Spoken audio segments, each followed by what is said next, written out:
Hey, hey, hey. What is good, everybody? Welcome back.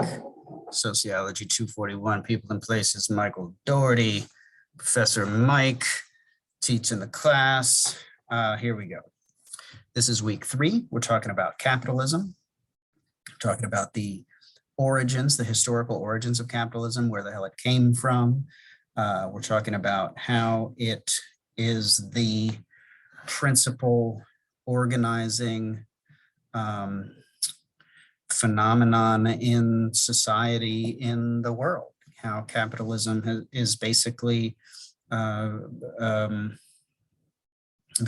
synonymous with society, human society, at least in the West. I mean, that's a big claim. So we want to break that down. So let me start. So today what we did was we read the first chapter of Emanuel Wallerstein's book, Historical Capitalism. And so I've got a long PowerPoint presentation with a lot of slides and a lot of content that is gonna break a lot of that down. And so this is heavy lifting. We're gonna be here a while, dig in, get comfy, put on, sweatpants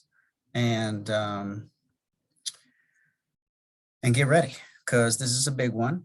It's going to take a minute, and there's a lot of content here. But the thing about it is, this content is going to be it's going to form the basis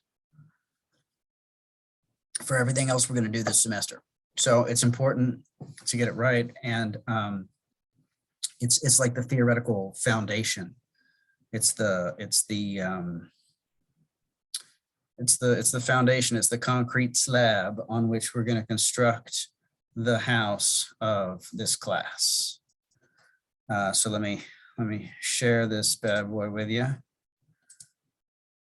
Boom, there it is. And let me put this in some presentation mode. Boom. All right, what is capitalism? Good question. So when you listen to the news, when you turn on NPR on the radio in your car, or when you dial up Fox News at your parents' house, or when you put on a podcast that talks about current events as you're, I don't know, making cookies or something, you hear this discussion of the market, right? People are always talking about the market this, the market that. And more often than not, it's in the context of the relationship between the government and the market, and how much the government should be in the market, or how much the government shouldn't meddle in the market. But what the hell is the market? It's a good question. So markets, when we think of them in more concrete terms, we usually think of a place where you go and you give people money and you get stuff for it, like a supermarket, which isn't always all that super, but you know what I'm saying, or a farmer's market, or a flea market where you buy fleas. I'm a stand-up comedian. I'm hilarious.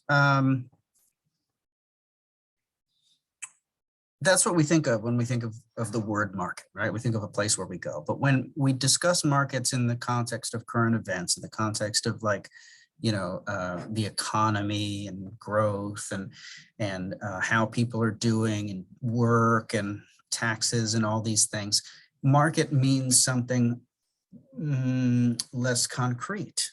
It refers to economic transactions, wherever, whenever, however they take place. And so the market is the sum total of all of the economic transactions in a given moment in time. That's what we mean by the market. So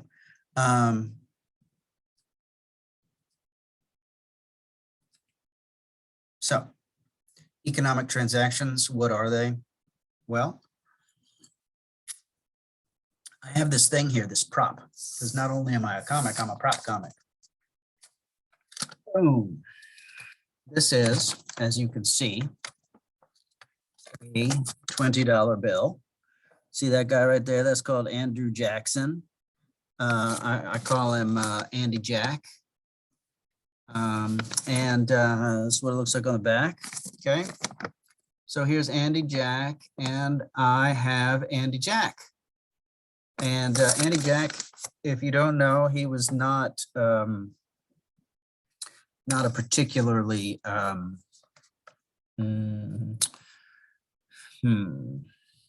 not somebody for whom history has retained a lot of respect. Turns out he was kind of a white supremacist asshole. But anyway, he's on the 20. And this conversation has nothing to do with him other than his name is Andy Jack. And so when so I've got Andy here, and I like Andy. In fact, I've got a lot of Andys. You know, I don't know why I have so much cash, but I do for some reason.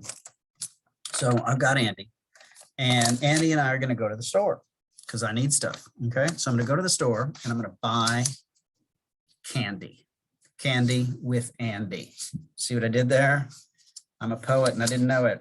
So I'm going to go to the store. I'm going to buy candy with Andy, and I'm going to give Andy to the cashier. I'm going to be like, here you go. And the cashier is going to be like, thank you. And then I'm going to get $20 worth of candy. I'm not going to get $19 worth. I'm not going to get $21 worth. I'm going to get $20 worth of candy because I have $20 to spend. Okay, exactly $20 worth of candy. And if you're wondering what kind of candy it is, that's a very good question. I'll tell you what it's not. It's not hard candy. It's not lollipops. I don't F with lollipops. It's gummy. It's all gummy all day. It's worms. It's bears. It's sour. That's what the hell it is. But anyway, I digress. So I get the candy, $20 worth, and I give Andy to the cashier. She says, thank you. And then I go about my day. Okay.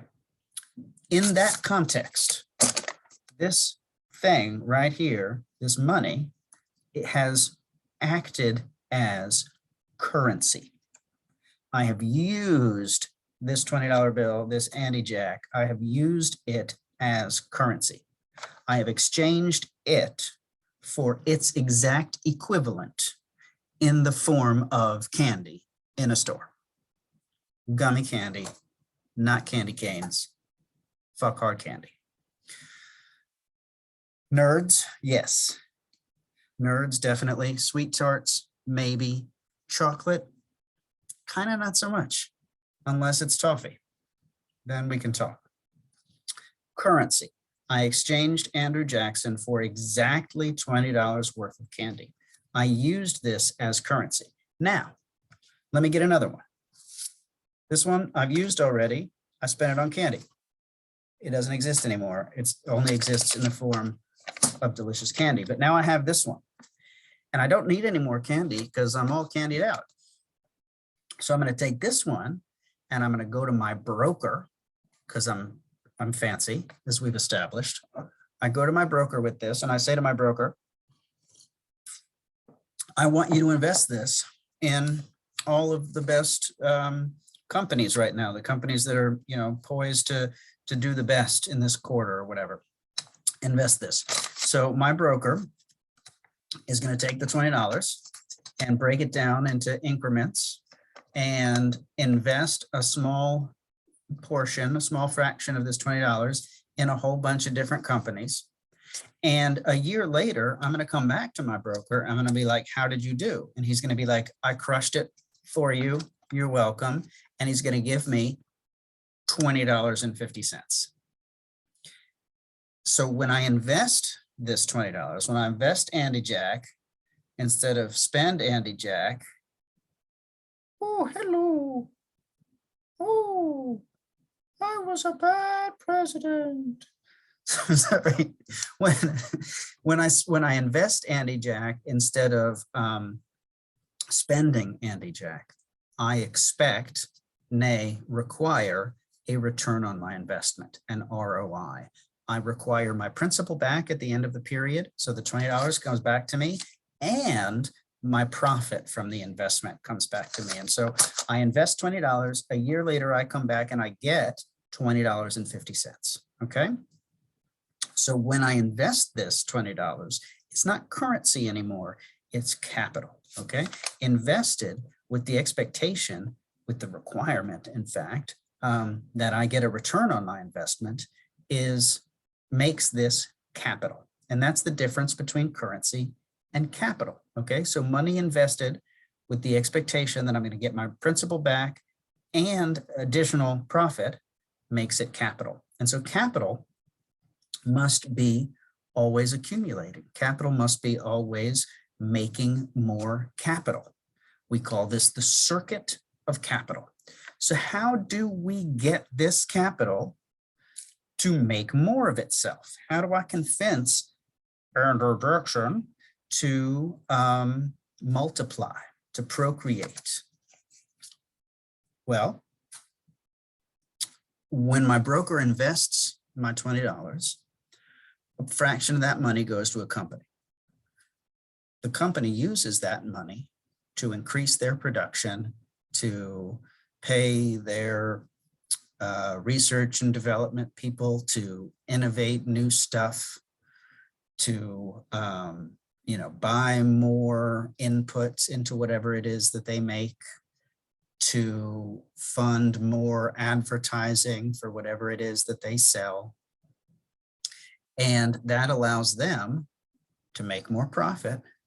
They keep part of that profit. They share part of that profit with me. That's the circuit of capital. All right. So capitalism, rather. You have to understand what capital is before we can start talking about capitalism. That's why I did the whole Andrew Jackson bit. So capital, now we know what capital is. Now we can talk about capitalism. Capitalism is a system for organizing the economy, but also society and life. A system for organizing everything, in which the fundamental building block is capital, right? It's currency that can be invested with the expectation that it's going to produce more of itself, that it's going to accumulate more, that it's involved in this circuit of capital. So that's the fundamental piece of capitalism. So capitalism here, I'm going to talk to you about laws of capitalism. And I like the word laws. These are the laws of capitalism because they govern the system. They govern the system. Without these rules in place, the system breaks down.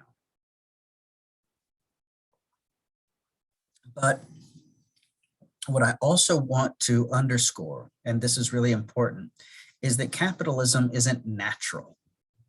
Capitalism isn't inevitable.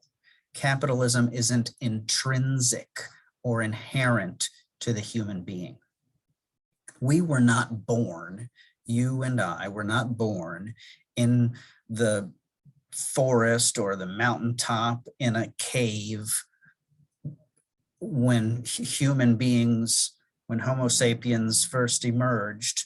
We weren't born and then and then decided that capitalism was there already. It wasn't. Did that make sense? Capitalism is not, when we were born, when the human race began to exist, right? We were born needing to put things in our mouth so that we could have nutrients in our bodies. We were born needing to, take a dump. We were born needing to not put our face into an open flame because it's painful, right? All of these things, we were born needing to get some rest.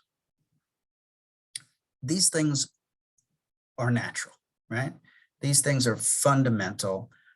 They existed when we began to exist as human beings. Capitalism did not. In other words, we made it up. Okay, human beings created capitalism. It doesn't predate human beings. Okay, we made it up.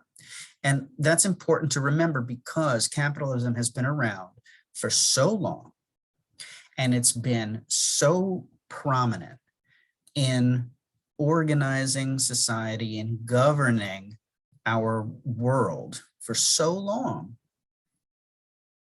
And not just in governing our world, but then also as a part of governing our world, shaping profoundly the way we understand reality. Okay, capitalism has shaped, has created our reality. But it is something that we made up. It is not natural, it's not intrinsic, it's not human nature. Okay, that's very important. It is not human nature. Okay, and because we made it up, we have the power to tweak it. We have the power to end it. We have the power to do whatever the hell we want with it. We made it up in society, okay? So when I talk about the laws of capitalism, maybe we should put laws kind of in scare quotes because they're only laws. They're not intrinsic laws. They're only laws insofar as we have created a system that has enabled these laws to become laws. Okay, so the first law of capitalism is that it must always be self-expanding. And beyond that, actually, not only must it always be self-expanding, but it must always be self-expanding as much as it possibly can. Capitalism must always be growing as much as it can. It must always be profiting as much as it can. It must always be accumulating as much as it can. If it doesn't grow and self-expand as much as it possibly can, it withers and dies. It's like a shark. If it stops moving, it dies. I don't actually know if that's true. Maybe that's like a cartoon myth about sharks or something, but let's pretend it's true. Capitalism's like a shark, actually in more ways than one. It's kind of a good metaphor. So how does capitalism always self-expand? How does it ensure that it's always self-expanding? And what it does is it commodifies everything. It turns everything into a commodity. And a commodity is something that can be bought and sold on a market. That's what a commodity is. Anything that you can sell is a commodity. And so the word commodification refers to the process of turning something into something that you can sell. Okay, so let me give you just a random example. When I was born in 1909, just kidding, when you wanted water, you would go to the tap and turn the tappity tap and the water would come out. It would come out and you would put a glass under it and then you would drink it. That's how we had water when I was born in 1872. Somewhere in my early years, they started bottling water. Bottled water didn't exist when I was born. And in fact, not only did it not exist when I was born, it was unthinkable.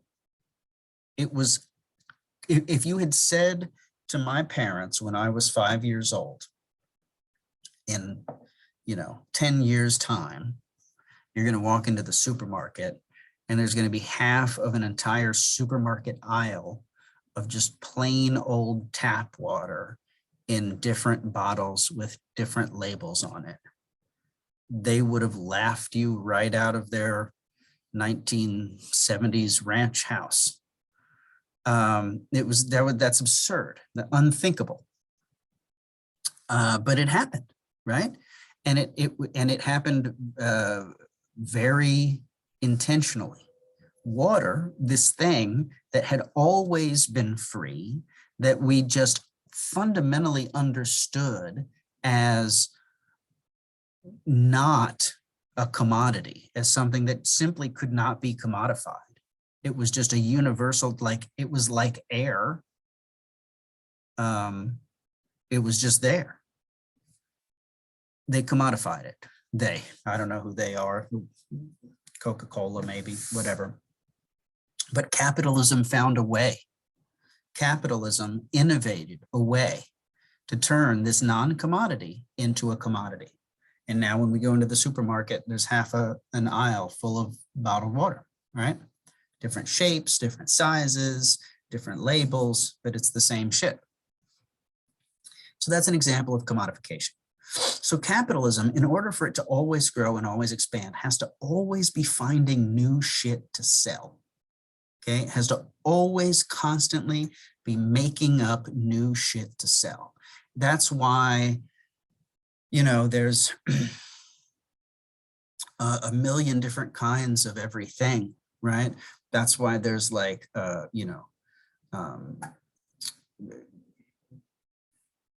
deodorant for men and women and other genders, and everything's broken down by,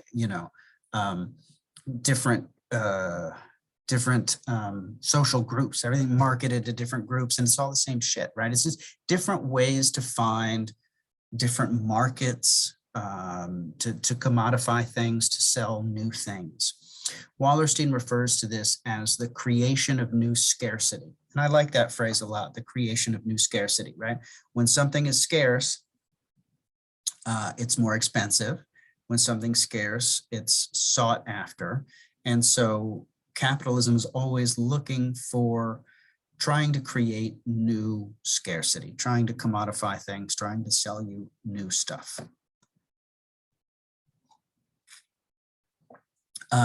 Another example from recent years would be carbon trading. Okay, so once we all got serious about climate change, once the world began to realize that climate change was a real problem, that it was that and that there was a fundamental conflict between capitalism, the drive to constantly profit, constantly grow, and climate stability and climate sustainability, then capitalism decided that it could solve that problem by commodifying carbon.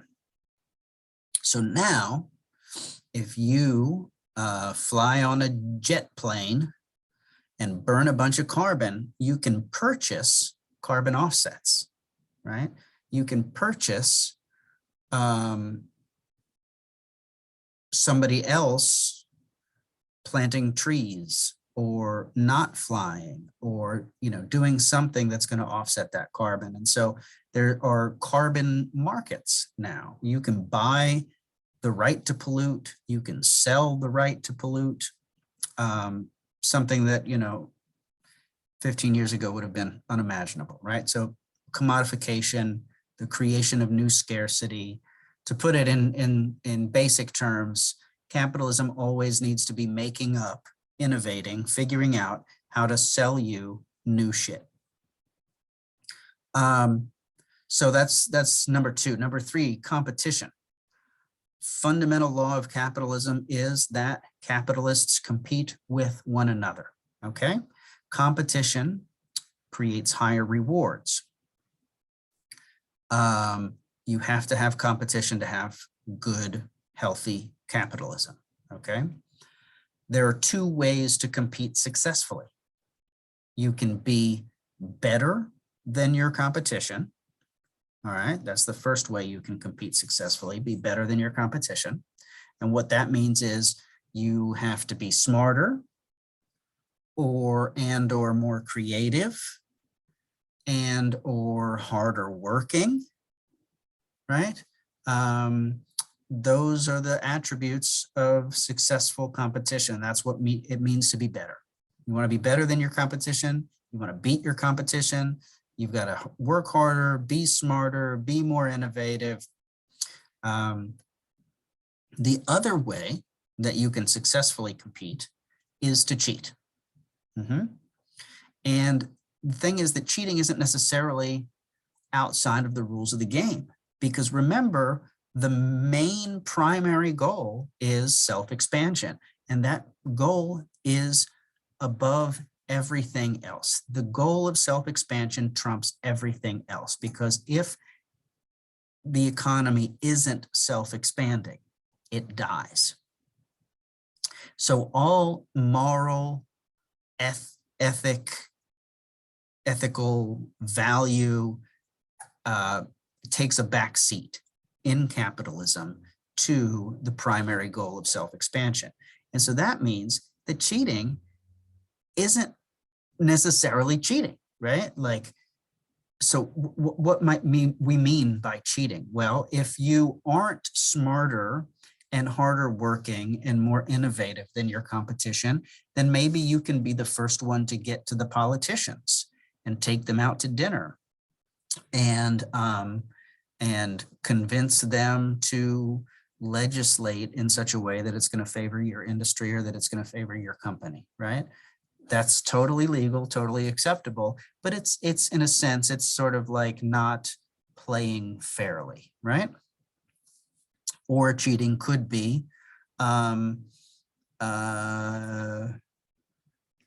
taking advantage of exploiting your workers, right? If your biggest expense is salary and you need to increase your profits, but you're not all that innovative, you're not all that hardworking, then you can pay your employees less or deny them certain benefits or limit their vacation days or something like that. And so you could be a dick to your workers and get ahead that way, right? So it doesn't really matter to capitalism how you compete successfully. It doesn't matter. I mean, being a nice person is absolutely immaterial to the goal of successful competition, which you can do from just being better, or which you can do from cheating, or if you're really lucky, you can be better and cheat. And this competition, this constant contest between companies leads to the breakdown of competition. And that's one of the fundamental contradictions of capitalism. And we'll talk about that in a second. And then the final fourth law of capitalism is that every human being in a capitalist system must be a homo economicus, as it were, a rational decision maker, a utility maximizer. And that means that every decision that we make in our lives is a rational decision predicated on serving our individual best interests, okay? So in order for capitalism to work, all of us have to make all of our decisions based on our individual self-interest, okay? So if I go to the grocery store, I'm spending a lot of time in the grocery store during this talk, but anyway, I go to the grocery store and I'm looking at cereal. I'm not buying candy or bottled water right now, I'm buying cereal. And I'm looking at all the cereal and I'm seeing like the Kroger brand fake Cheerios, and then I'm seeing the General Mills real Cheerios. And the General Mills real Cheerios are going for $3.50. The Kroger brand fake Cheerios are going for $1.50. So I say to myself, okay, the Kroger brand Cheerios, they taste a lot more like cardboard, but they're $2 less. The General Mills real Cheerios taste like Cheerios, but they're $2 more. So now I'm confronted with a decision that I have to make. Do I spend more money for the thing that tastes better? And if I make that choice, well, I've made it because the better taste is worth the $2 for me. If I don't make that choice, it's because the better taste isn't worth the $2 for me. I'd rather have the worst tasting Cheerios and save the $2. Okay, so either way, the decision that I've made has been informed by what is in my best interest. I have made a rational decision based on my best individual interest. Okay. Now let's say I do something entirely altruistic. Let's say I see, as I'm leaving the grocery store, an old person walking to their car, and they drop a bag of groceries and the groceries spill all over the parking lot. And I go over there and I squat down and I start picking up some of the groceries and putting them back in the bag. And the person says to me, "Thank you very much. That was very nice of you." And I say, "You're welcome." And then we go on about our days. Now, I just spent a bunch of time doing a thing for a person that I didn't need to do. And that I could have used that time for, I don't know, making money or doing something that serves my interest. So that's altruistic. So how is that a rational decision? Well, it made me feel good to be nice to this person. And so I wasn't nice to the person entirely because of the person. I was nice to the person because of what it did for me.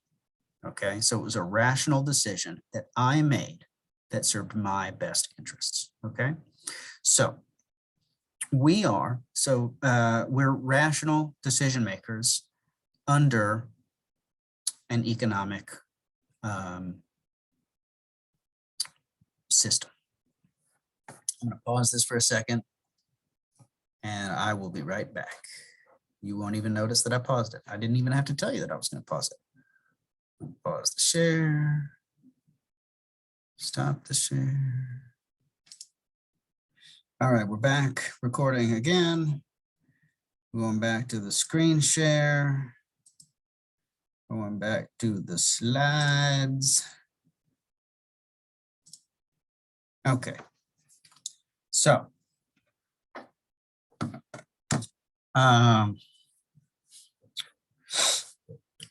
let's move on to the next slide.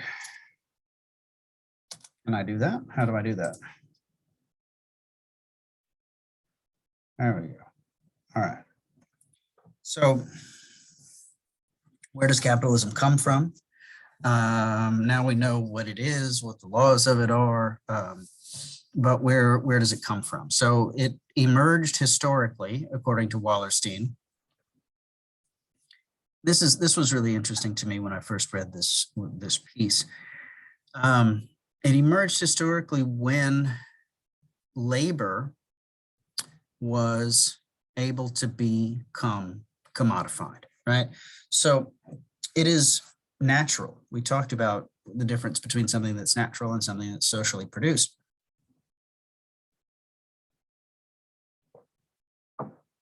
It's natural that a human being has to work, okay? Because we weren't born and then hamburgers just started falling from the heavens, right? When we were born, we had to get up, walk around, go find some leaves and some berries and some, flesh and put it in our mouths and chew it up in order for us to survive. And that required effort. That was work. When we were born in that cave, in that state of nature, we had to learn, right? We didn't just have to get up and go over to the bush and eat the berries and survive. That we did do that, and that was work, but we also had to learn. We had to go over to the bush, eat the berries, get sick, throw up, and then be like, "Oh, hold up. Those aren't edible berries." And then we had to go to the other bush and eat those berries, and then they were nourishing. And then we were like, "Okay, got it. These berries, no. These berries, yes." So we had to learn, okay? Learning was work. Once we figured out, I'm going way back and it's taking a long time, but whatever. Once we figured out, like, for example, that we could take like a seed from a plant, put it in the ground ourselves, and like put some water on that shit, and then it would like make a plant, and then we could eat those things. In other words, once we innovated as human beings the concept of agriculture, all that was work, right? Required work. It required mental work. We had to figure it out, and it required physical work. We had to turn the land and plant the things and water them and harvest them and process them, store them. That's a lot of work. So work has been around forever. The empirical fact of work. But it didn't become work in the sense that we understand work now until our labor power became commodified. So if we go back to like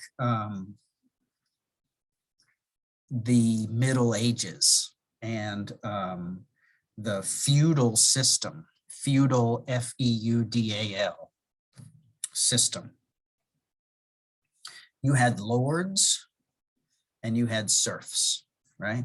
And lords owned the stuff and the serfs did the work.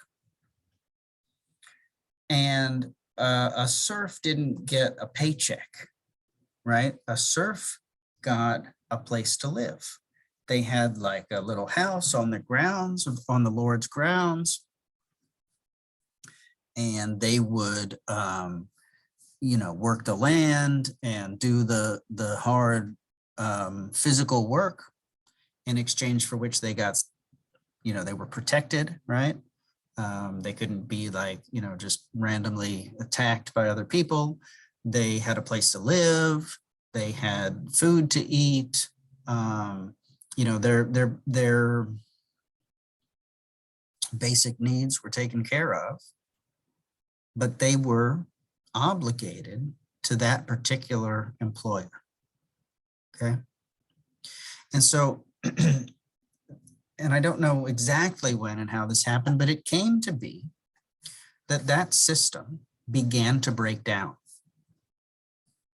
And as that system began to break down, the commodification of our labor power began to emerge. And what I mean by that is, we as people with bodies that can do work began to be able to have the freedom to sell our labor power to the highest bidder, okay?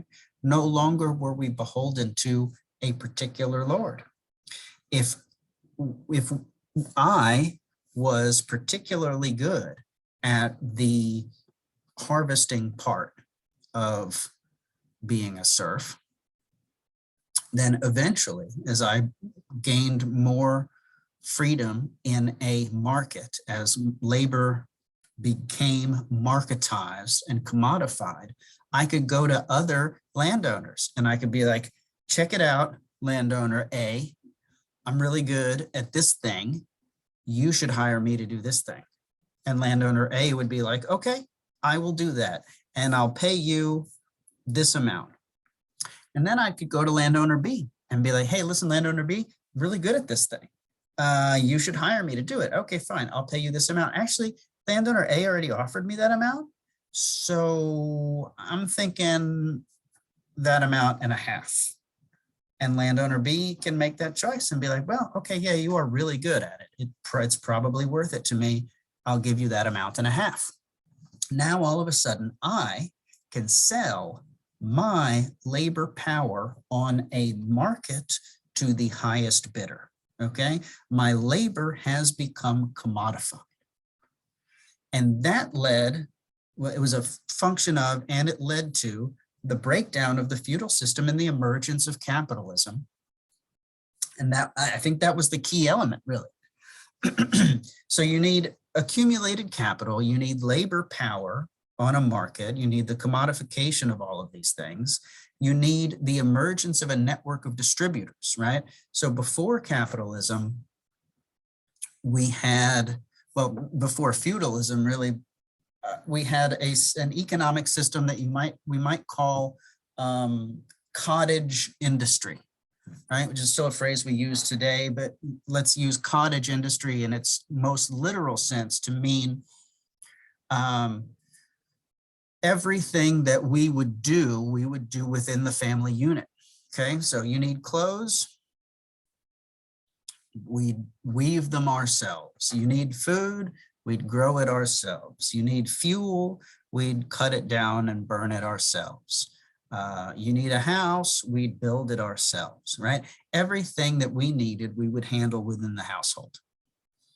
As life and economic relations got more complex, we started needing to go outside of the household for stuff. We need clothes. Well, we can weave it at home, but we can't grow the cotton and make the thread at home. So we're going to have to find somebody else that's growing cotton and then another person that's making thread.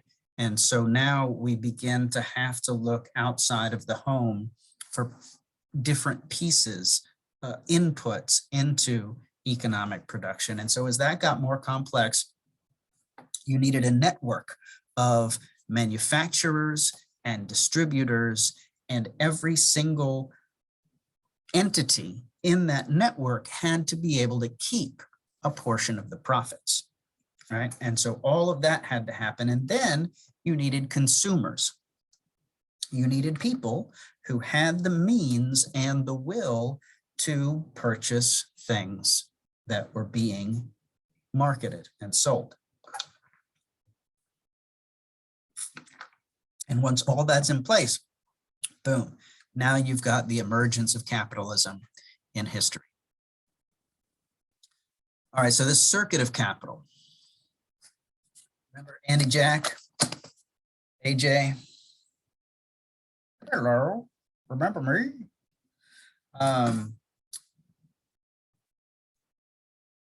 How was I saying? Okay, so I take this $20 bill and I spend it on something. And when I buy my candy with this $20 bill, the store that I bought it at keeps a portion of the profit, right? So they bought all of that $20 worth of candy for less than $20. They sold it to me for $20. So they keep the difference. They use that difference to keep the lights on, pay their staff, buy more stuff, etc. The manufacturers of the candy have to take a piece of the profit. The workers in the candy factory have to take a piece of the profit, right? So all of that comes back. And then that profit, that little piece of the profit that each group takes, they invest in more stuff, more marketing, more production, more profit, right? That is what we call the circuit of capital. Capital gets invested, it produces more capital, which gets invested, which produces more capital. This is an ongoing, future-oriented process that must always be growing as much as it possibly can. So this means that there will be, if there's always going to be competition, there will be people that lose and there will be people that win. When profit and profit maximization is the singular objective of a system, as we said, moral and ethical values that are anathema to profit expansion have to take a back seat. So some people are going to get hurt.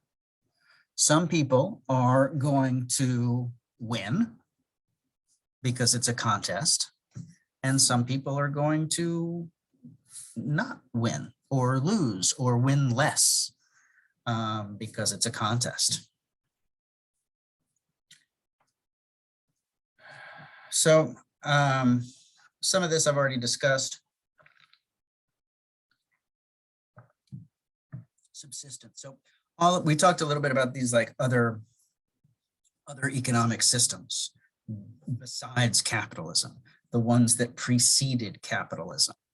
So I mentioned cottage industry, I mentioned feudalism, subsistence, which sort of predates cottage industry, is like, just subsistence agriculture is just growing enough food for you and your family to survive.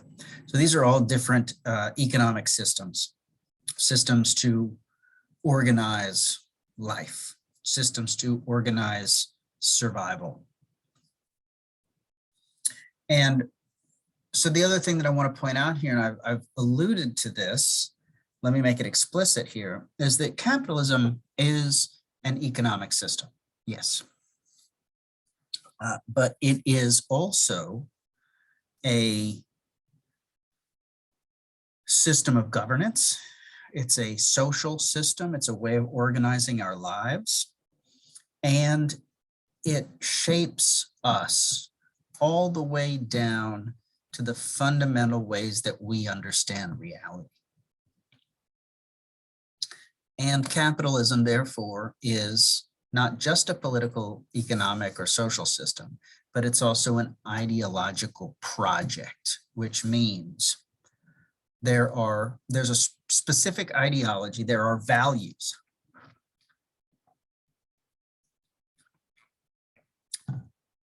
There are values that accompany capitalism. Greed is good, as was that Wall Street? What movie was that where they say greed is good? Anyway, that's a crude way of putting it. We could nuance that a little bit, but that is the basic value of capitalism. Greed is good. It's the idea that if and let me explain why greed is good, because that sounds like a shitty thing to say. And in fact, it is, but let me explain why people say, I do not say, I, Mike Doherty, don't say greed is good, but people say greed is good. Why do they say that? What they mean by that is, if I'm a capitalist and I'm making profits, yeah, I'm going to keep a lot of those profits. And yeah, I'm going to use those profits to like have a mansion and a Rolls Royce and a summer home and a private jet. And, I'm going to use those profits for some things that are going to just serve my interests and my whims. But I need somebody to fly that private jet. I need somebody to mine the oil that gets converted into jet fuel for that private jet. I need somebody to assemble the private jet. And so if I'm making profits and I'm using those profits, I'm spending those profits in certain ways, I'm stimulating other industries, other companies, other economies, and I'm responsible in some fraction, some percentage of responsibility for other people having these jobs and making their money. And so I, in an indirect way, by making profits myself and spending those profits on things, I ensure other people's livelihoods and their families' livelihoods. And the fewer profits I have, the less money I make, the less money I can spend on stuff, the less money I can spend on stuff, the less money other people are making, the less money other people have to make stuff and pay their people and do their things. And so profit is, one argues, I, Michael Doherty, do not argue this. People argue this. Profit is a benevolent cycle, right? I profit, you profit, everybody profits. We all profit together. The economy grows. The rising tide lifts all boats. Everybody does well together. The more we grow, the more we profit. And so that becomes our ideology, right? It becomes our reality. And so capitalism isn't just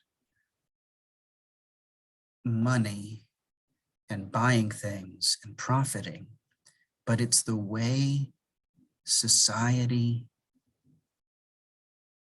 begins to believe that capitalism is inevitable, that capitalism is an unequivocal good and that we are fundamentally, naturally, intrinsically rational capitalist people, that is our human nature.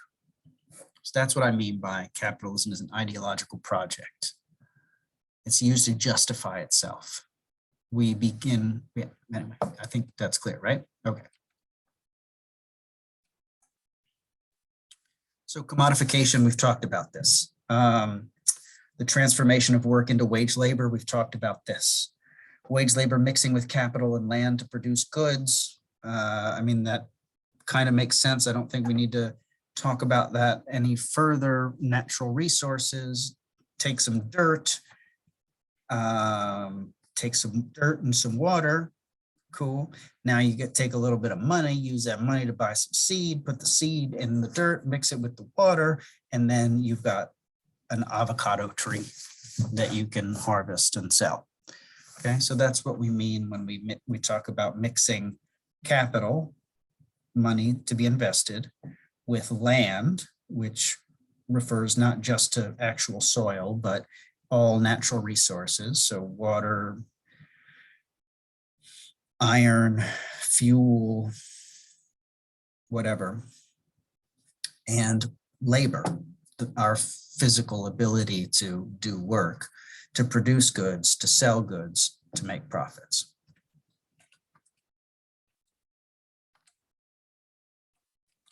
And this I've touched on. This is the emergence of wage labor. I've already talked about this, so I'm going to skip this slide.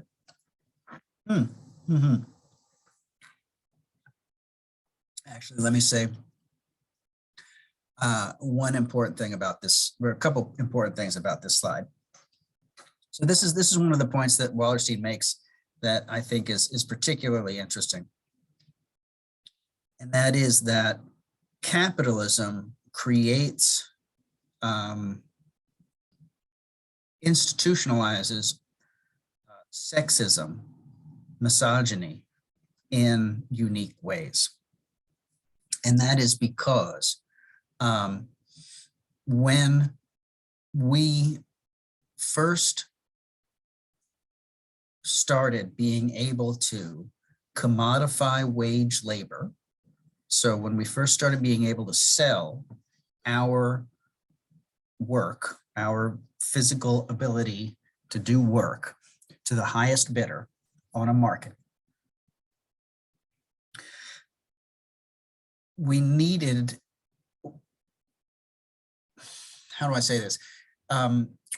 We also needed ways to economize as a family, as a household.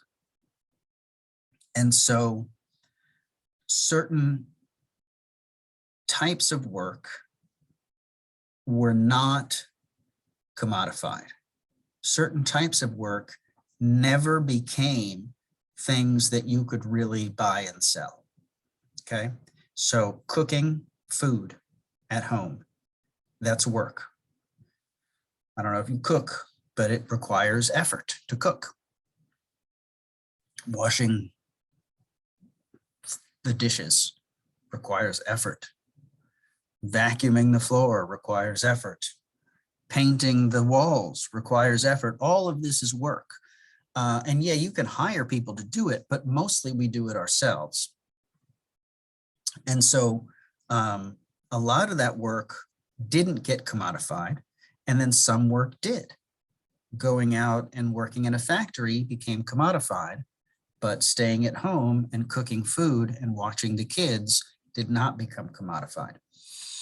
And so there was always a division, there was always a gender-based division of labor, right? There was always, prior to capitalism, the phenomenon existed that domestic work was assigned to the female, and work outside of the household was assigned to the male, right? That always existed. But what happened in capitalism when labor was commodified and bought and sold on a market, certain labor became commodified, other labor didn't. And then we began to see the emergence of this understanding of commodified labor as better or more important or more valuable than non-commodified labor. And so the labor, the type of work that was a socially assigned or earmarked for men came to be seen as more valuable than the type of work that was socially earmarked for women. And so the emergence then of this idea that male work is more important, males are more important, more valuable than females, this whole idea is unique to capitalism. It emerges there. So that there was always a division of labor, but there wasn't an understanding that this kind of labor is more important or better than this kind of labor. So that's a key point that I want to drive home. Another key point that I want to drive home is the designation, the social and the artificial designation of certain kinds of work as non-work, right? So, for example, you are working right now. You are at work right now. You're listening to this, you're watching it. It's a pain in your ass. You've got to really, your brain is like checked in right now, hopefully. And you're focused on what I'm saying, and you're thinking about what I'm saying. And all of that focus and all of that thinking requires effort. You, right now, listening to this, are making an effort. You're working, okay? This isn't leisure, but you are not getting paid for it. In fact, not only are you not getting paid for it, you are paying me to do this work. Crazy, right? So you're a student. Being a student is hard work. You spend long hours, you read a bunch of shit, you write a bunch of shit, you think about a bunch of stuff. You got to do all kinds of projects. It's a lot of work. Being a student is a lot of work. But you're not getting paid for it. You're doing all this work and you're not getting paid for it, right? Because we have, in society, we've decided to not qualify this as commodified work. When you retire, you're an old person, you've had your career, you retire, you're not getting paid anymore. You're still working. You're still getting up and putting on clothes and making food and raking the leaves and doing all the things that, you know, and expending energy, but you're not getting compensated for that expenditure of energy. Why does one kind of energy expenditure get compensated and another kind of energy expenditure not get compensated? There's no inherent difference between them. It's all just the expenditure of energy. But we've decided socially that we're going to call, when you're a young person and you're learning and you're in school, we're going to not classify that as work. When you're an old person and you're retired, we're going to not classify that as work. And that allows us to be able to concentrate profits. It allows us to not have to distribute profits and compensation as widely and as evenly as we would otherwise have to do. Okay, so just some fun things to think about. How do I make this go? There we go. Skip that because I already talked about it. All right, so capitalism has some contradictions, right? Capitalism is a system, and within that system, there are glitches in the matrix.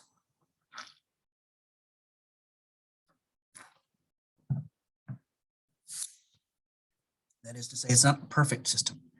doesn't work perfectly. It has inherent contradictions. And so I want to break some of these down. So let's think about this. The first one of these is a clash between the capitalist class and individual capitalists. Okay, so what do I mean by that? Well, we've got, let's say we have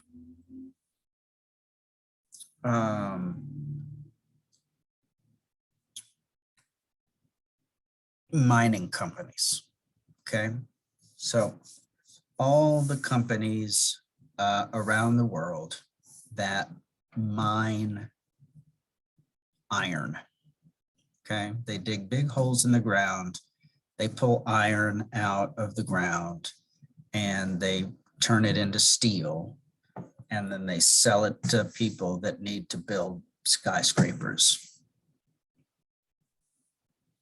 So as an individual company, a mining company, my goal is to get as much iron out of the ground as I possibly can. Why? Because I get paid for every ton of iron that I can sell. So if I can get more tons of iron, I can get paid more. See that? That's not hard. That's pretty obvious, pretty simple, right? The more iron I can pull out of the ground, the more I get paid. And my goal, of course, is to get paid as much as I possibly can, which means my goal, of course, is to pull as much iron out of the ground as I possibly can. But there's another iron producing company. There's another mining company in next door. And they have the same incentives, right? Their goal is to pull as much iron out of the ground as they possibly can, for the same exact reasons that my goal is to pull as much iron out of the ground as I possibly can. And now there's a third mining company, and they have the same goals, right? So we're all competing. We're competing. And it's a race, in a manner of speaking, for who can get the most iron out of the ground, okay? So each of us as individual companies, our incentive is to get as much iron out of the ground as possible. So what happens in the market? Well, as you know, there's the law in scare quotes, the law of supply and demand. And essentially what the law of supply and demand means is that the more of something that there is in the market, the less expensive it becomes, okay? So if it's very, very hard to find toilet paper in the stores, toilet paper is going to become more expensive. If it's very, very easy to find toilet paper in the stores, toilet paper is going to become cheaper. There's an inverse relationship between the amount of something available to be sold and the price of that thing. Does that make sense? Okay. So in the wintertime, when it's harder to get fruit, it's more expensive. In the summertime, when it's easier to get fruit, because it's easier to grow fruit, it's cheaper, right? There's an inverse relationship between the amount of something and the cost of that thing. The more of something there is, the cheaper it becomes. The less of something there is, the more expensive it becomes. The law of supply and demand. So I'm over here selling as many tons of iron as I possibly can, because with every ton of iron I sell, I get more money. But my competition is doing the same thing. And so the more iron we produce as a sector, as an industry, the cheaper iron becomes on the market, right? And so if all of us are producing as much iron as we possibly can, then we're actually working against our individual interests. So our collective interests as a sector of the economy, as an industry of iron producers, is to limit the amount of iron on the market, because the less of it there is on the market, the more the more expensive it is, and therefore the more we get per ton. But at the same time, as an individual company, my goal is to produce as much iron as possible. That is a contradiction. It's a fundamental contradiction in the structure of the system of capitalism. And so what happens is the system is unstable because of this fundamental contradiction. And that's why we have things like recessions and depressions and moments in which the economy is going really great and moments in which the economy is suffering, right? That's why we have bubbles, real estate bubbles, tech bubbles, and then these bubbles burst, right? It's because the system is inherently unstable. Another problem, another contradiction in the system is the fact that competition, when it is left unregulated and ungoverned, actually destroys competition. And what we mean by that is, if going, let's stick with iron. So we're still making iron, or making steel. We're mining iron and using it to make steel. But so we're mining iron, and I'm competing. My company is called Iron Incorporated, and my neighbor's company is called Irons R Us, and the R is backwards. And I'm competing with Irons R Us, and they're competing with Iron Incorporated, and we're trying to, be the best iron producers out there. And it's a competition, right? It's a contest, which means that one of us is going to win. And so Irons R Us isn't as good as my company is, because my company is amazing. I've got, the best talent, the hardest working people. I'm super smart. I'm super good at managing my company. And so I'm producing more iron. And as I produce more iron and better quality iron, I begin to command more and more market share. And Irons R Us begins to, do less well and less well and less well, until eventually they just can't hack it anymore and they've got to close up shop. Okay. And so once they close up shop, now I've got the entire iron market. Okay. So now there's no more competition at all. I'm the only iron producer out there, which means I can set the price. I can do whatever I want.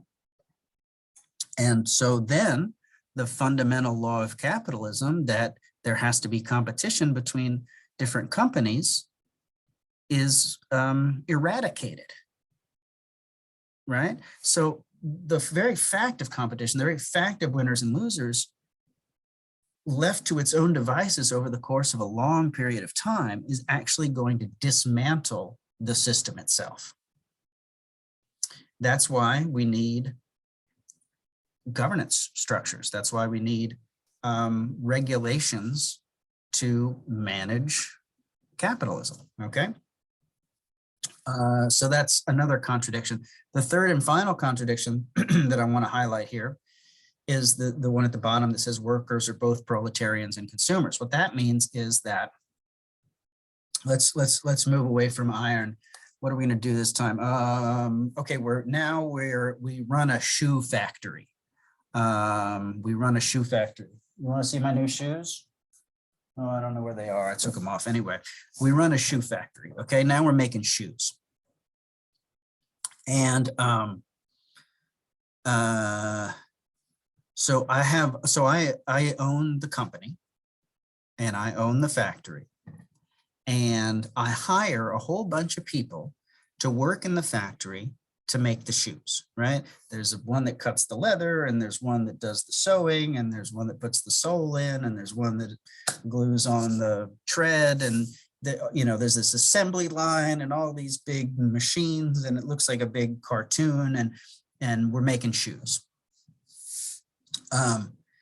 And obviously, I want to make as much profit as I can. Not only do I want to make as much profit as I can, I need to make as much profit as I can. If I don't make as much profit as I can, I won't survive. So I need to make as much profit as I can. And the way that I'm going to do that, one of the many ways that I'm going to make sure that I make as much profit as I can, is by being as cheap to my workers as I can possibly get away with. Okay. So I can't pay my workers 10 cents an hour. Okay. If I tried to do that, they would quit. So I have to figure out exactly the minimum that I can get away with paying my workers,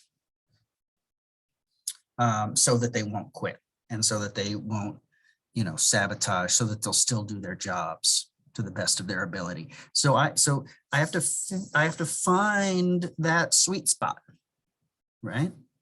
What is the bare minimum that I can provide these workers to where I'll still get the amount of work out of them that I need out of them? But the problem is, every single person and every single person in the country, if not on the planet, is a worker on some level or another, right? And so I also need all of the workers to buy shoes, right? So I need, in my capacity as manager of employees, I need to pay them as little as I can possibly get away with. But in my capacity as person who sells shoes to the world, I need the world to be able to buy as many shoes as possible. So I have this incentive on the one hand to be cheap and miserly and shitty to humans. But on the other hand, I need humans to be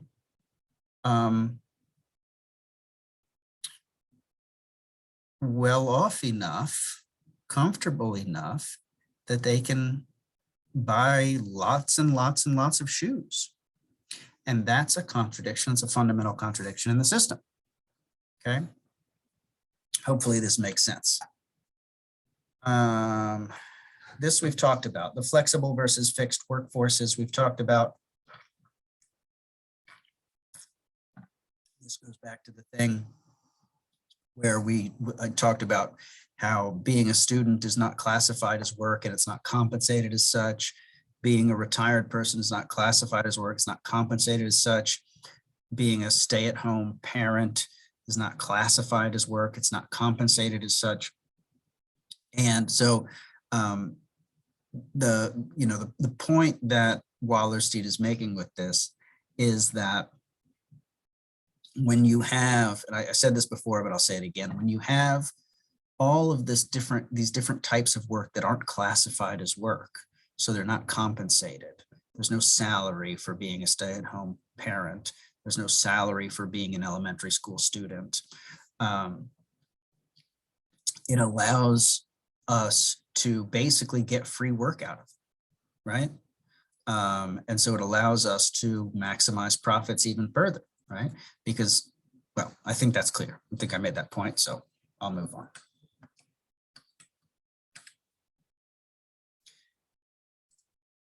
Oh, I stopped the share for a second. I will be right back. Boom. Oh, commodity chains. I'm back. I peed. If you're wondering what happened, I peed. Sometimes we do that, you know. That one is natural. That's not socially produced. Peeing comes from a state of nature. We've been peeing since the dawn of humanity. And coffee enhances that phenomenon, that natural phenomenon. Okay. Commodity chains. So I've touched on this. I think the phrase commodity chain, we understand now what a commodity is. We understand what commodification, the process of commodifying, of creating a commodity is. And I touched on the idea of commodity chains. Remember, I talked about cotton and weaving, and you can't just weave a shirt. You have to first grow cotton, and then you have to turn that cotton into thread, and then you have to turn the thread into cloth, and then you have to sew the cloth into a shirt. But not only do you have to do those things, before you can grow cotton, you have to have land to grow cotton. You have to have seed to grow cotton. You have to have fertilizer to grow cotton. You have to have people to work the land to grow cotton. And you can't even stop once you finally have the shirt made. You can't stop there either. You've got to have people to market the shirt. You've got to have consumers to buy the shirt, right? And so all of these different stages of the process of creating and bringing a commodity to market have to be commodified, which is to say, at every single stage, there has to be a profit, a sharing of the total net profits. And as time has gone on, commodities have become much more complex. So this t-shirt that I just described that starts with a cotton seed and ends with marketing a t-shirt, that's pretty simple. It's pretty straightforward. When we were iron miners a few minutes ago, that was pretty simple, pretty straightforward. Dig a hole in the ground, pull up the iron, turn it into steel, smelt it, and then sell it, right? Pretty simple. But if I had to break down for you, for example, the commodity chain of an electric vehicle or the commodity chain of a microprocessor, right? Now we're talking about, I mean, we'd have to be here for days to describe in that much detail the commodity chain of an EV versus a cotton t-shirt, right? So as time goes on, commodity chains get more complex. They span the globe. The geographic expansion of commodity chains grows and grows and grows. And so that's, you know, just also a function of capitalism. And what's interesting about these commodity chains is the ways in which we have decided, society has produced the ideas of what parts of the commodity chain are more valuable than others, right? That I think is really the most interesting part of all of this. So if I'm making a shirt, let's go back to, let's just cotton t-shirts. We're making cotton t-shirts, all right? So I'm making a cotton t-shirt. Now, I need somebody to grow the cotton, okay? I need somebody, we've already said all this, but I need somebody to turn the cotton into thread. I need somebody to weave the thread into cloth. I need somebody to sew the cloth into a t-shirt. I need somebody to figure out how to market the t-shirt to the consumer. I need somebody to transport the t-shirt to the consumer. And I need the consumer, right? All these different things. So I am probably going to get most of the profit from that t-shirt because I'm the owner of capital. I run Hanes. I'm the CEO of Hanes. So I'm going to get most of the profit from that t-shirt. And I'm chilling. I'm the friggin' CEO of Hanes. You understand what I'm saying? I have like my whole house is just a jacuzzi filled with champagne, right? That's how I'm living. But my cotton growers in southern China my cotton growers in Bangladesh are up at 3 in the morning, busting their asses, and they're making, I shit you not, less than $2 a day, right? So why, and so it's just an intellectual question, why is it such that one part, one node, one link in the commodity chain, the production of the cotton, should be so much less compensated, the work should be so much less valuable than another node or link in the commodity chain? Let's not even talk about the CEO. Let's talk about the marketing professionals, right? The people that design the logo for Hanes, the people that figured out that Michael Jordan should be the spokesperson for Hanes, right? Those people, maybe their houses are not, gigantic jacuzzis filled with champagne like mine, but they probably have pretty nice houses. They're definitely not making less than $2 a day. They're probably making, $150,000, $250,000 a year. So they're doing pretty okay. And is that work more valuable? Is it harder? Is it more arduous? In other words, the ways in which we compensate work differently is again socially produced. We made it up. We can change it, right? And the geography of this is fascinating too, because the people that are making the most profit from the t-shirt, the CEO of Hanes, the lawyers for the Hanes Corporation, the executives for the Hanes Corporation, the accountants for the Hanes Corporation, the marketing, advertising professionals for the Hanes Corporation, the white collar workers that are capturing the lion's share of the profits from this long commodity chain. Almost all of them live in the global north, or in the major industrialized countries. And most of the people doing the least compensated work, which is not the same thing as saying the least difficult work, are in the global south, in developing countries. So there's a geographic pattern to the way that these commodity chains get set up. And they're set up to favor rich countries and to disfavor poor countries.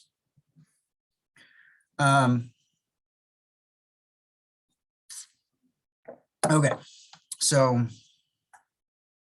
here's a map that kind of lays this out. And so Wallerstein talks about, he breaks this down into the core, the periphery, and the semi-periphery. Core countries are the countries that capture most of the profits. You can think of those as the rich countries. And the periphery are the countries that capture the least amount of those profits. We can think of those as the poor countries, and the semi-periphery obviously is in the middle. And so there's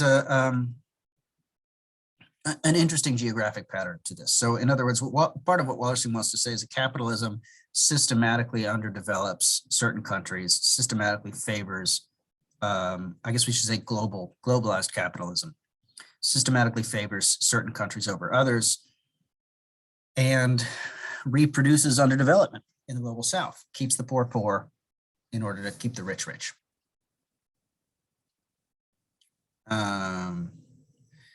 And justifies this using, for example, the language of comparative advantage. So comparative advantage is this idea of different countries or different economies are better suited to do this kind of work versus that kind of work. So sub-Saharan Africa has sunlight, it has cheap labor, it has abundant natural resources, and so it's better suited for the extractivist pieces of commodity chains. It's better suited for the mining and the agriculture, whereas the United States, our labor is more expensive. We have high educational outcomes. And so we're better suited for the higher echelon sort of pieces of the production process, right? So that's the notion of comparative advantage, that somehow it's efficient and therefore better for poor countries to do this work that's less compensated and rich countries to do this work that's more compensated.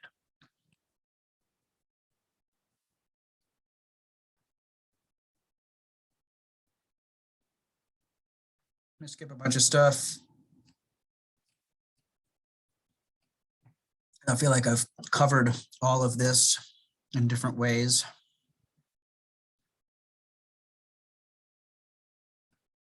Okay. So I do want to touch on this one. This is the idea that there's a relationship between this thing called the government and this thing called the market.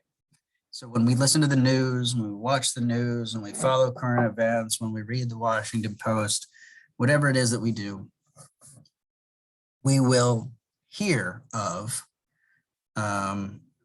this conversation, this discourse, this debate between and among talking heads and pundits and politicians and journalists and academics and people about the role of the government in the market. So people on the left say, well, we need more government regulation of the market, right? We need the government to protect the natural environment, make sure that companies aren't polluting. We need the government to protect the workers, make sure that they are getting fairly compensated. We need the government to ensure consumer, to protect the consumer, to make sure that our hamburgers aren't 60% cockroach and 10% rat guts. We need the government to regulate competition so that it doesn't lead to monopoly. We need the government to collect taxes fairly and use that money to, build up the lives, to enhance the lives of people that are, sort of not the biggest winners in the capitalist project, right? So that's the sort of logic that you hear from the left about the government and the role of the government in the market, that it's important to regulate the market, that the market left to its own devices is going to be shitty to people and shitty to the environment and shitty to the climate and shitty to the world in the naked pursuit of profits. And the government has to step in and fix that, regulate that, control that. On the right, this is very simplistic, but bear with me. On the right, we hear the argument that actually the government, rather than regulating or controlling or keeping the market honest, what it's doing is interfering with the market. The market is this set of natural processes, these levers that that work themselves out perfectly. And so you don't need the government to get involved. And actually, the more government involvement, the less efficient the market, the less profit, the less development, the less growth, the less good for everybody. The government getting involved in the market is actually bad for everybody. So goes the argument from the right. And so how they would characterize this is they'd say something like, well, Let's say that I run a hamburger. I make hamburgers, and my factory is really dirty because it costs me money to have it cleaned and to maintain hygienic standards. And I don't want to spend money because I want to maximize profits, because that's my job, to maximize profits. And one of the ways I'm going to maximize profits is by having a really dirty factory. And so it's crawling with rats and it's crawling with insects. And the rats and the insects inevitably get mixed into they get into the machines, and they get turned into, what do you call that? Ground beef, and they get mixed in with the ground beef. And then the hamburgers that I end up making and selling end up being, mostly rat and cockroach. And they don't taste very good, but they're really cheap because I don't clean my factory very much. And so lots of people buy my cheap ass rat burgers. And but they buy them, and then they take them home, and they grill them on a grill, and then they put some ketchup and they melt some cheese on it, and they put it in a bun, sesame bun probably, hopefully, and then they eat it, and they take a big bite of the rat burger, and they think to themselves, this is really fucking nasty. Like, this doesn't taste right. And then they don't buy my burgers anymore. Okay? They don't buy my burgers anymore. They go to the store next time and they buy a different burger, and they think to themselves, man, this burger is like $1 more, and I really would like to save that $1, but I just can't abide another rat burger experience. I'm just not going to buy those burgers because they taste like rats. I'm going to buy these burgers even though they're more expensive. And so my rat burger company is going to go out of business because nobody's buying my rat burgers because they taste like ass, or actually rats, the asses of rats. So that is how the market regulates itself, right? If I cheat, if I'm making rubber tires and I have a whole bunch of toxic waste that is the byproduct of the process of making rubber tires, and I decide that the easiest thing for me to do with it is just to dump it in the river, I might get away with that for a while, but then eventually some enterprising journalist is going to figure it out and publish a story, and everybody's going to know that I was dumping toxic waste in the river, and they're going to choose to not buy tires from my company anymore, and I'm going to go under. And so the market takes care of itself. So you don't need the government to oversee. You don't need the government to meddle, because consumers are not idiots, and competition will naturally take care of the underperformers and the cheaters, and everything will be great, right? So this is the basic characterization of this debate around how much government interference or how much government oversight we want of the market. And so part of what Wallerstein is trying to convey in this reading that we did is that this dichotomy between market and government is actually a false dichotomy. That the notion of market and the notion of government are social constructs. They're terms that we've developed to organize our thinking, but that in fact, they are indistinguishable from one another. They're two sides of the same coin, or they're just not different, separate things. And so he gives us a couple of pretty interesting examples of that. And for one of them is the notion of national borders.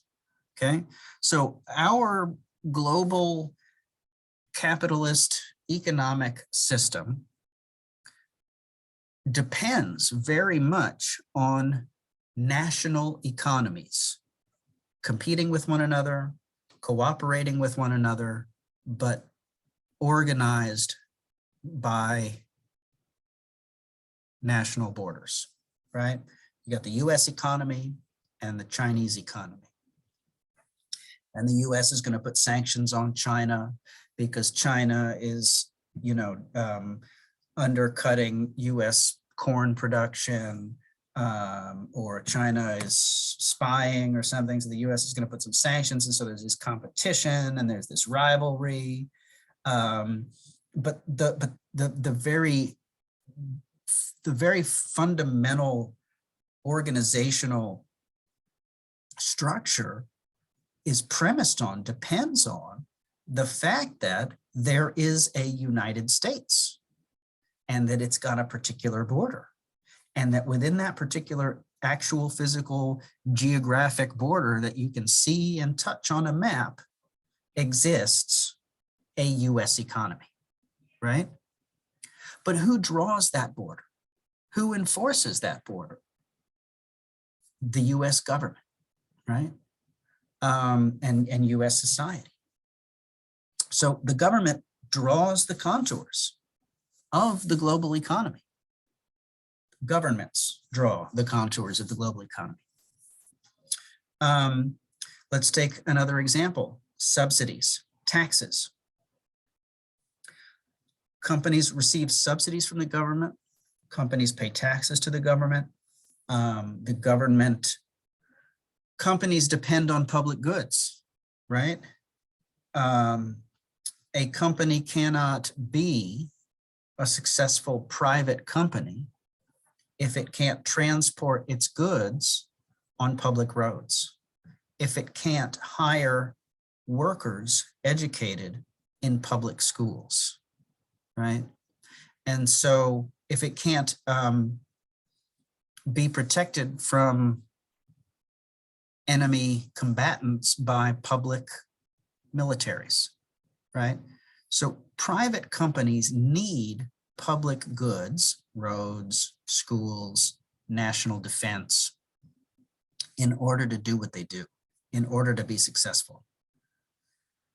So companies depend on the government, and the government in turn depends on companies, because if private companies aren't making profits and they're not employing people, and those people aren't making salaries, and they're not buying stuff, then the government doesn't have any income tax, doesn't have any corporate income tax, doesn't have any sales tax, doesn't have any property tax. And those are the only revenue streams that the government has. So the government needs the private sector, and the private sector needs the government. And so in a very real sense, these two things are the same thing.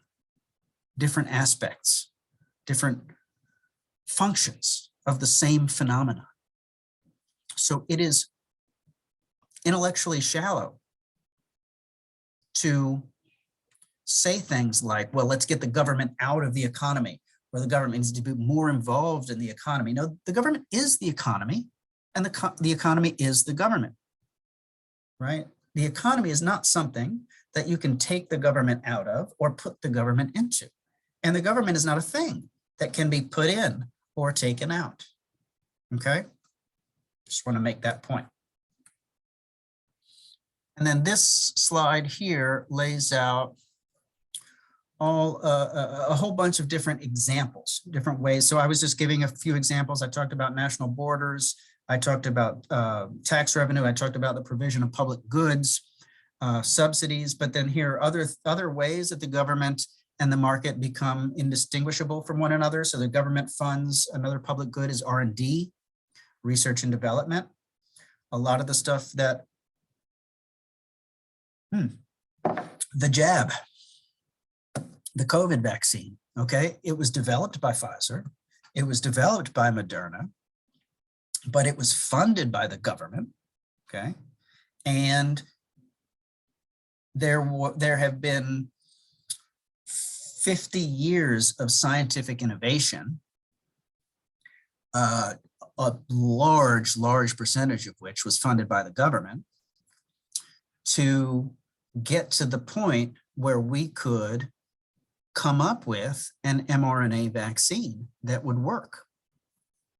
And so that's an example of public research and development as a public good, because pure science, so to speak, isn't really profitable in the short term. And so there's no incentive for that to be private. So it's got to be public.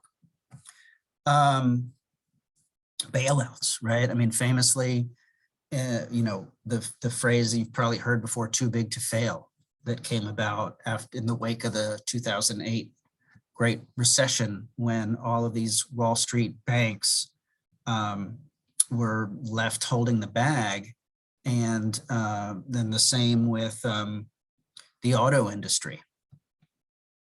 And so the government bailed out the auto industry. It bailed out the financial industry.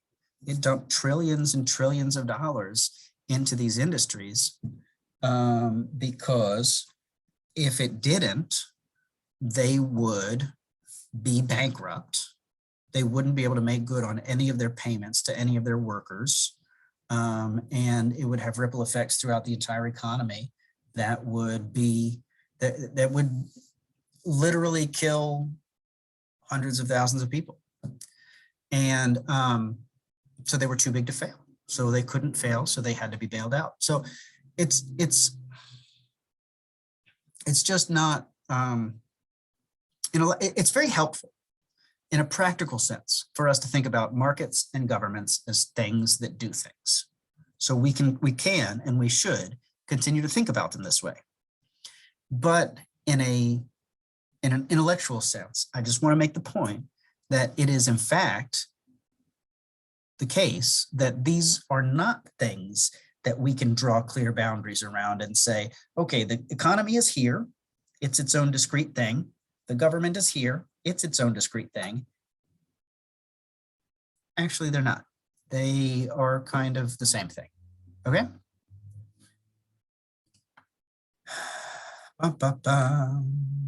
Okay, I think that's it. So this is what I want us to review. Did we cover all of these things? Capital versus currency, we did. Circuit of capital, we did. Use value versus exchange value, we didn't actually use those terms. We talked about commodification, which is related to that. So we didn't talk about those terms, so you can ask me about those, or they may come up in other moments during the course of the semester. Commodity chains we've talked about, markets and states we've talked about, the social division of labor we've talked about, and price we've talked about. We didn't actually talk about the labor theory of value, but we did mention supply and demand and the relationship between the abundance of a particular thing and the cheapness of it versus the scarcity of a particular thing, leading to the expensiveness of it. Okay, so that's basically it. This has been almost a 2-hour lecture. So this is, I think, yeah, it's a lot. So I hope you made it all the way through eventually. And thanks, and toodaloo.